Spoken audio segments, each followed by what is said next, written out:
Let's do it. Hey guys, welcome back to JK Rants and Reviews. As always, I'm John. I'm Caleb. And today we're going to do 5 recommendations either from Amazon Prime or Netflix.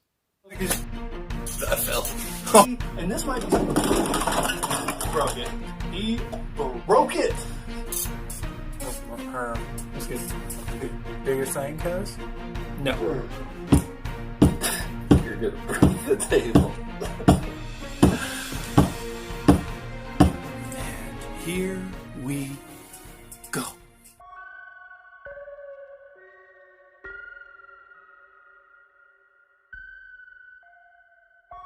Yeah. Why don't you start? Okay, I will go first. My first recommendation, now, I'm going to do an honorable actually, real fast. Honorable recommendation would be House of a Thousand Corpses. And I put that as an honorable because, if you're an adult, 20s, 30s, you should probably know by now whether or not you like Rob Zombie. In my opinion, this is one of his best movies.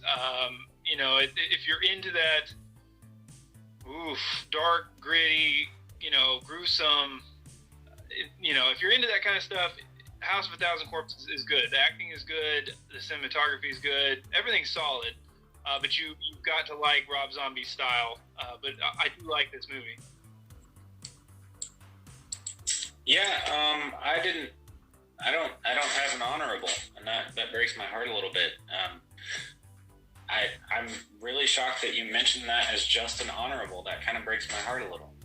Yeah, I feel like by now I think everybody's seen it. I tried to pick a couple that are classics that maybe you haven't seen in a bit, and then I just saw that one pop up recently, so I think it's pretty new to Netflix. But number 5, and this isn't necessarily like number 5, like it's the worst, but I just wanted to tell everybody that on Amazon Prime they have Friday the 13th 1 through 6.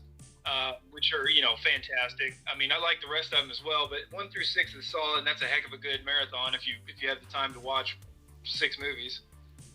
It really is. I mean, I knew you would have it on your list, so that's actually why I didn't put it on mine, because I feel like we are both big Friday fans, and I didn't want to push the same thing that you said, but yeah, that being on there is really awesome. So you know what? That'll be my honorable.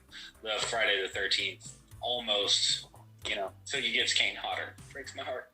But still, quite a few good films. Yeah, the thing about Friday the 13th, and I won't say that I like it better than the Halloween series, and I mean, there's probably, most people probably prefer the Halloween series, but the Friday the 13th series, if you're going to binge watch it, if you're going to watch a lot of them, I just feel like for me, they're a little bit more fun. They're just, they're not as dark and they are dark, but it's just, I don't know, for whatever reason, it's just more fun. Campground settings, I don't know. For me, the Friday the 13th is a bit more fun, and probably if you're going to binge, easier to watch. Yeah, that's fair. Well, I guess my number 5, I'll go with, let's see. On Netflix, of course, you have The Evil Dead, which, that is just a staple. It's a classic. It's a fun film. I think I own a couple copies of it, but it being on my streaming service so I can catch it on breaks and lunch is pretty awesome. So, I don't know anybody in the horror, quote-unquote, community who dislikes this movie, so it's got to be on there. Not number 5 because it's the worst, just number 5 because it's there. Mad respects for Evil Dead with a shoestring budget of coming up with all those different angles and effects and everything else like that. The only thing with the Evil Dead 2 being a sequel continuance, for me, I prefer the second one just because it's a bit faster. It's got like 10 times the amount of money behind it. And the comedies, I don't know, it's more enjoyable to watch. I love that movie, and I have nothing really bad to say. They ran with a tight budget and a not very well-versed set of actors and actresses, and they pulled off one of the most notorious horror films ever with that recipe, so that got all my respect. Yeah, great flick. Okay, so my next one, and like I said, not really in any particular order, but this one you've probably already seen if you're a horror fan. Poltergeist. It's on Netflix. I mean, it's one of the, you know, grandfathers, or one of the biggest horror films of all time, especially when it comes to paranormal stuff, ghosts and stuff like that. It's fantastic. I binge watched them, I think early college. So it's been a little while since I've watched them, but I mean, they're fantastic. I mean, I think the first one's my favorite, and it kind of goes downhill. Not hardcore, but the first one's such a great movie, and I'm definitely going to rewatch it here this Halloween season. I'm just gonna say, on that. No offense if you like it. I could never get into them. I couldn't do it. I tried. I think I love simplicity. I don't know what it is, and that's coming from a guy who really likes Batman v Superman. But I know, you know, it centers around a family. You know, mom, dad, daughter.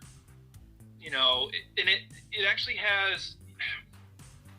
I don't know. It gives you stakes. The practical effects are fantastic. Steven Spielberg did some great work on that. I know he wasn't, you know, the main guy, but I think he wasn't, right? Wasn't it directed by somebody else? But Steven Spielberg did quite a bit.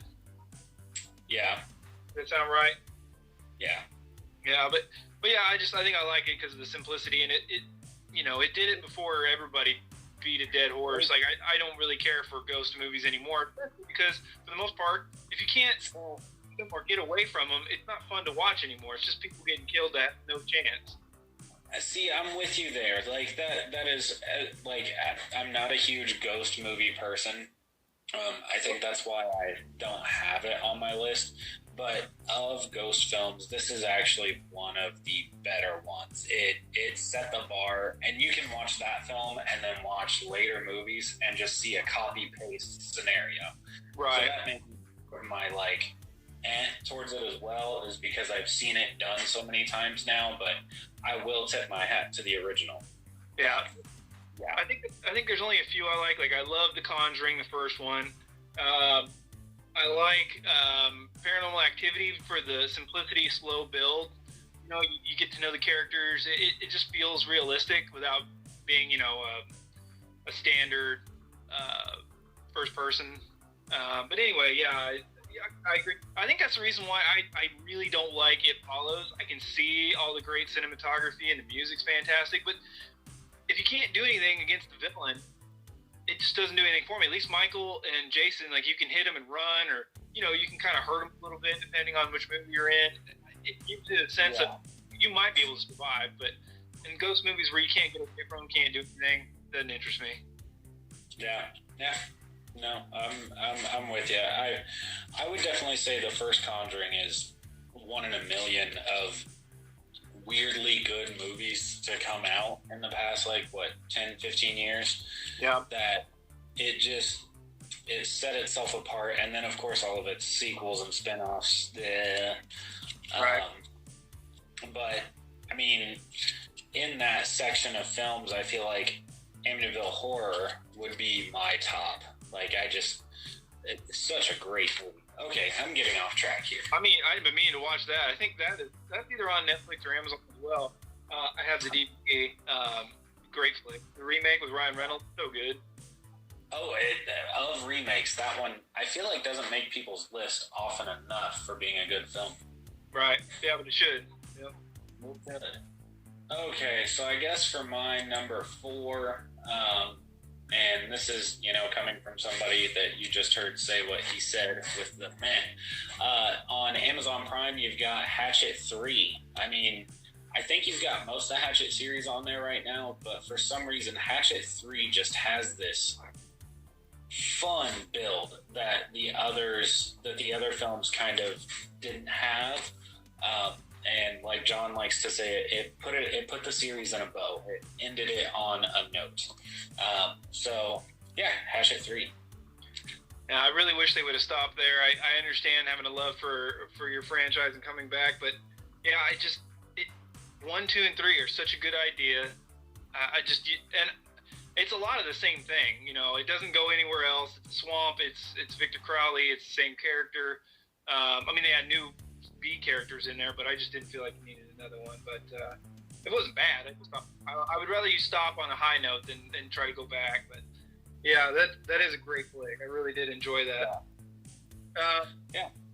So yeah, I mean, Victor Crowley is a little bit of a lower budget, simpler story, you know, and it's and that's kind of what I like, and that's kind of what's going to go into this next one.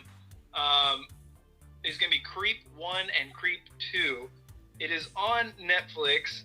The first one was in 2014. The second one's in 2017. There's talks about a third one. Patrick Bryce, I think he's got I think his last name's actually two last names. I just can't ever remember all of it together. But I think he's a writer, director, and actor in the first one, along with Mark Duplass. I think he was a writer and actor in that one. I want to say, I could be wrong. And they're both attached to both of them. What's his name? Blum. Jason Blum was producer on both these movies, and you know him from obviously Sinister, Insidious. I think it was Insidious. Halloween 2018. So it's really good, simplistic. You know, it kind of puts you in that everyday, this could happen in your world kind of thing, and I like it. The acting's really good, and it's just but you have to be into a slow build. I'll say that. You have to be into a slow build. You have to want to get into the characters. Those two movies, so the first one, I mean, was odd for me, but for some reason the sequel was even more strange. So honestly, if I ever find the two on DVD somewhere, I'm going to have to snag them just because they are so odd and strange that I feel like they deserve a place in my collection. Well, that's what I appreciate. I like the simplicity, like I said, and I like that it's very different. It doesn't go into, you've seen this 10,000 times. It doesn't try to shock you or, it doesn't try to like throw special effects in your face and all this huge backstory. It just tells a story, and it's a different story like you've ever seen. And it's, you know, you got to throw some love for, somebody that acts, directs, and writes, stars in a movie. Like, there's a lot of passion behind that, and it's got a good following. And I think that goes with like Adam Green with his Hatchet series as well, because like they're both fans of their specific subgenre in horror, and they make that come alive in their films. Like, I feel like the creeps are something that, you know, that almost that found footage and kind of taking it away from being supernatural or paranormal and instead making it a killer was a very interesting take, because there have been some, but I don't think any have been that successful. Yep. Yeah. Well, speaking of the opposite of simplicity and CGI, my next pick is going to be on Netflix, or no, I'm sorry, scratch that. It is going to be on Amazon Prime, and that is the Silent Hill film, the first Silent Hill film. I love this movie. As a fan of the video games, I played the first two. I haven't played anything since. I know, shame on me. I'll work on that one day. But that film was so good. And I remember when it came out, it was so brutal, and the cinematography was amazing, and the ash just constantly falling. It was a world that I wanted to go investigate myself, and it did make me feel like the video game, which is something that video game films tend not to do. Mario Brothers, but I mean, I love the Mario Brothers, but it does not feel like the games. Let's just at all. I cannot praise Silent Hill, the film, enough. I mean, it was creepy at all the right points. It was amazingly brutal, and I feel like it came out at that perfect time. If it had been a few years earlier, I feel like it would have been cut down by the MPAA, and if it would have come out a few years later, it wouldn't have been able to get a theatrical release. Yeah, I saw it after it came out on DVD, and yeah, I was pretty impressed, especially for not playing the video games. It guides you through the story pretty well, where you have more nostalgia and respect for what they're doing if you've played the games, but it does a good job of filling in those gaps and putting you in there. Yeah. So Silent Hill, definitely one of my top. And also Silent Hill is on my Halloween film playlist. This year, my Halloween movie playlist has dwindled down by life happening, so I'm not able to get to it. But every year, Silent Hill is one of the movies I put in during the spooky season. Unfortunately, I have not made it that far this year. Yeah. All right, so my next pick will be Green Room with Anton Yelchin and Sir Patrick Stewart. If you guys haven't seen anything on this, once again, it's nothing too complicated. It's nothing too crazy, at least in the beginning. It's not really like horror as in like there's a guy with a mask or there's some supernatural thing happening. It's just the horrors of real life and how, an average day of entertaining or working can just flip its head on you and you can be in some serious stuff. If you're kind of squeamish, I don't know if you should watch it. My wife watched the first about half and then gave up. It got a little too intense, but my mother was there. She watched it with me. She liked it, but it was pretty intense. That was last time my mom was down. We watched Midsommar, Hereditary, and Green Room. And then my wife gave up on. She made it through most of Hereditary, gave up on Green Room, and then she didn't even try Midsommar. But my mom, like, there's that end scene in Midsommar. I'm like, oh my god, you talk about the worst thing you could watch with your mother. Anyway, Green Room is fantastic. If you guys haven't seen it, Anton Yelchin is awesome as always. Got to check it out. Yeah, I remember I had seen the trailer for the film, and one night I just happened to be home alone, and it popped up that it was on either Amazon or Netflix or something. Hit play, and I was not disappointed. That is a really good pick. Really good pick. I didn't see it on there. That one would have been on my list.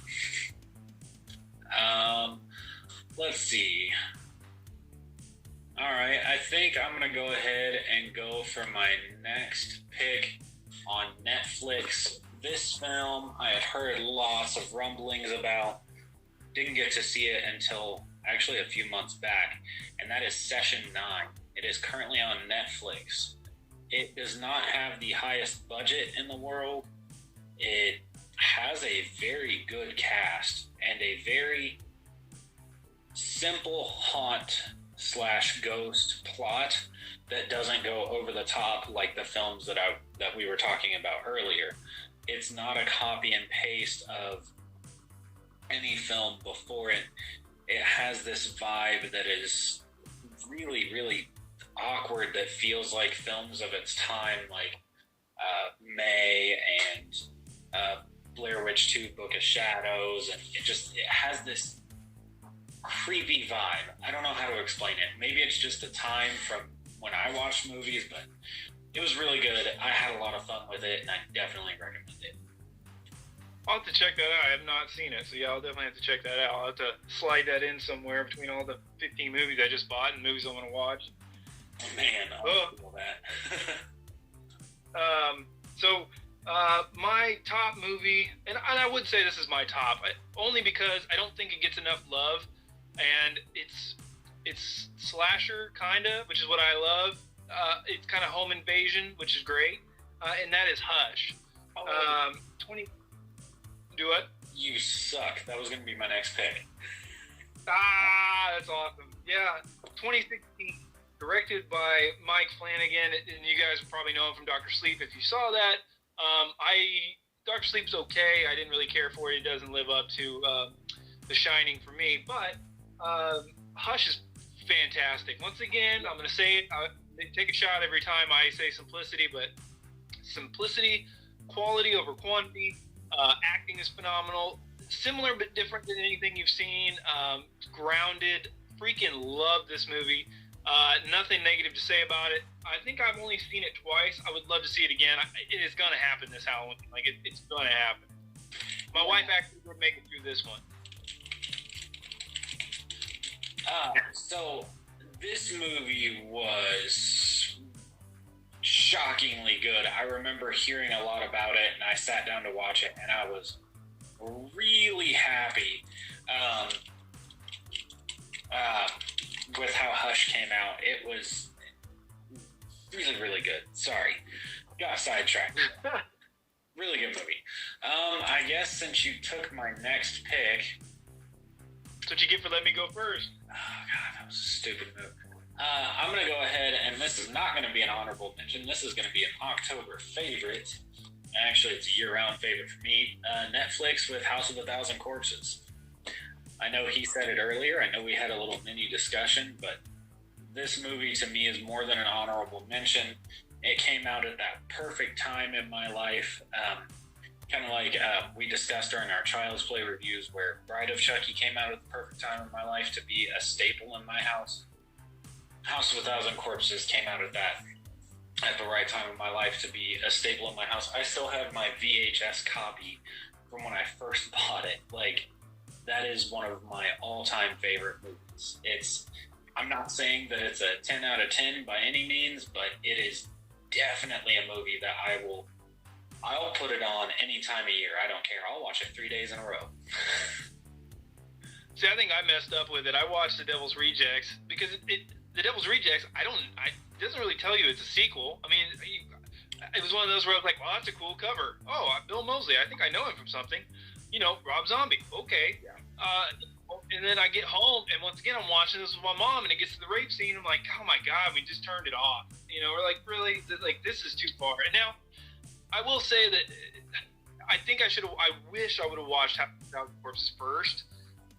It's by far the superior movie, in my opinion. I don't know. The only problem with the House of a Thousand Corpses is I want more Spaulding in it. I think the first 10 minutes for me are the best of the entire movie. And I mean, I like the rest of it. I like the ride that the movie takes on and everything else like that. But the beginning and the very end of the movie are very weird, different, and everything in between is kind of extreme, normal, like Texas Chainsaw Massacre, with cocaine. But I wish I would have seen it first. I think I would have a different opinion and love for it had I saw it first. Unfortunately, and I'll say it. I'll say it right now, and this is weird, and I know nobody will agree with me. I will say probably Three from Hell is probably my favorite of the three. I know it's weird. I know nobody will agree with me. I liked it. I think it's probably due to very low expectations.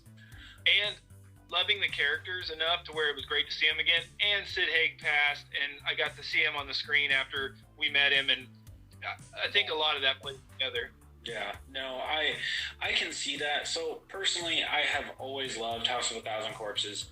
When I saw Devil's Rejects, and this is a super unpopular opinion, and if you're listening to this or watching this or hanging out with us, please feel free to open this discussion with me, but I prefer the characterization of Otis in House of a Thousand Corpses to Devil's Rejects or Three from Hell. To me, the Otis in House of a Thousand Corpses is 10 times scarier based on the pale, the scrawny, the kind of sideburn, ghostly figure that he is versus the almost tanned out hillbilly rapist that he becomes in the later films. Where he made Fish Boy is terrifying to me in comparison to spitting out Charles Manson lines before he whacks you in the head. Yeah, I agree 100%. I think Otis was the best in the first movie. I'm not sure why they changed his character so drastically. It's not like drastic, but I mean, he goes from no facial hair to a beard, and you're like, how did this just happen? Like, I mean, I don't think the time was that far, was it? And maybe it went from looking like he's never seen daylight to a full-on beach tan. And it within like a day or two, I believe. He was in better shape in the first one, too. Well, he was more scrawny. In the second one, he had like that beer gut / scrawny muscle guy. Right. We're getting off topic here. Yeah. What's your next pick? Just, Hush was my number one. Oh, that was number one. I'm sorry. Yeah. See? This is what happens when you let me go first. You mess everything up. I lost count. So, comment down below. Give us some movies that are on Netflix or Amazon. We're just trying to keep it simple to where everybody can see it. Or maybe if you've got a couple fan films on YouTube, that's free. Throw those out there.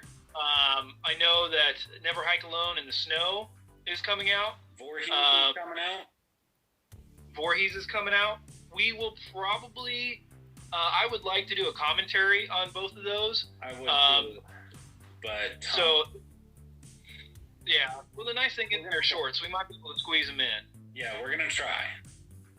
Bear with. So anyway, down below this for your list. Thank you always for watching. Make sure to like, comment, subscribe, hit that notification bell so you get some more R&R.